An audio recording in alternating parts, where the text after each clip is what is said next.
Hello বন্ধুরা, সবাই কেমন আছো? আশা করছি সবাই খুব ভালো আছো। আজকে তোমাদের সাথে আবার একটা নতুন একদম unique nail extension video share করতে চলে এলাম। তো প্রথমেই দেখো, এখানে আমি বেস কালার হিসাবে একদম একটা ব্রাউন কালার ইউজ করে নিচ্ছি। দেখতেই পাচ্ছ, ব্রাউন কালার ইউজ করার পর সেটাকে আমি 60 সেকেন্ড কিওর করেছি। কিওর করার পর তারপরে দেখো, এখানে আমি ইউজ করে নিচ্ছি টপ কোট। তো এখানে তুমি টপ কোট বা ম্যাট কোট দুটো দিয়ে যে কোনো একটা দিয়ে সেট করতে পারো।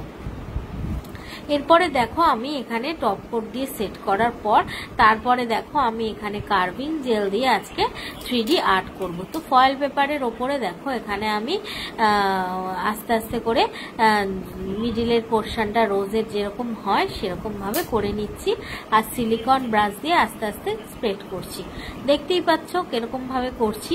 প্রথমে পেটেলসটা মিডিলের করে নিলাম, তারপরে সাইডের পেটেলসটা আস্তে আস্তে করে ওই ফোমের ওপর স্প্রেড করে করে করছি। তো ওইটা হয়ে যাওয়ার পর নিচেও একটা সেম প্রসেসে একটা মিডিলে করে নিলাম আর রোজের মিডিলটা। তারপরে দেখো সাইড দিয়ে আবার সেম প্রসেসেই পেটেলসটা অ্যাড করছি।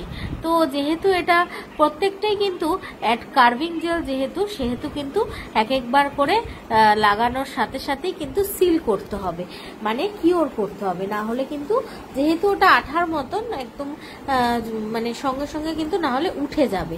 তো এখানে দেখো আমি প্রত্যেকবার করছি আর কিওর করে নিচ্ছি। দেন আমি মিডিলে আরেকটা পাতা দেওয়ার জন্য আবার সেম প্রসেসে করে আবার সিলিকন ব্রাশ দিয়ে জিনিসটাকে তুলে নিয়ে আবার সেট করছি।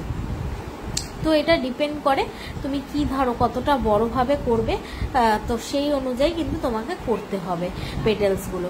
তো এখানে দেখো আমি পেটেলসগুলো কতটা বোঝাতে পারছি আমি বুঝতে পারছি না, যাই হোক। তো দেখো এখানে দুটো রোজ হয়ে যাওয়ার পর এখানে আমি সাথে সাথে আবার পাতা মোটিভও করে নিচ্ছি। দেখতেই পাচ্ছ পাতা করে নিচ্ছি, এবং সাথে কিন্তু সাইড দিয়ে আবার আরেকটা পাতাও করে নিচ্ছি যাতে জিনিসটা একদম ভরাট হয়।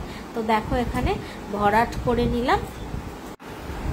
তো দেখো পাতার শেপগুলো কিরকম আসছে, আস্তে আস্তে খুব সুন্দরভাবে কিন্তু দুটো পাতা আমি করে নিলাম। এরপরে আবার আমি মিডিলের পোর্শনের জন্য আরেকটা রোজ নিলাম, কারণ আমার মনে হলো যে জায়গাটা ফাঁকা লাগছে, তো আরেকটা রোজ করে নিই।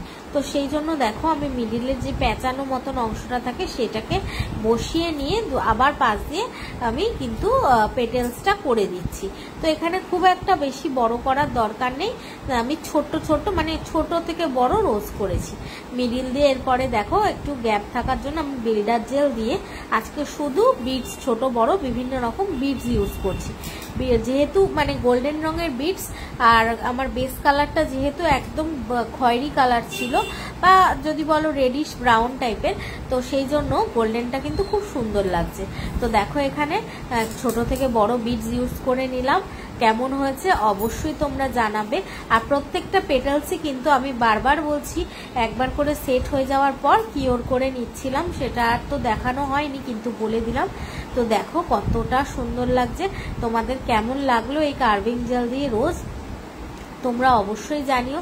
যদি ভালো লেগে থাকে অবশ্যই লাইক কমেন্ট এবং শেয়ার করো। এরপরে দেখো আমি একদম ক্লোজ দিয়ে দেখাচ্ছি, তোমাদের কেমন লাগলো অবশ্যই জানিও।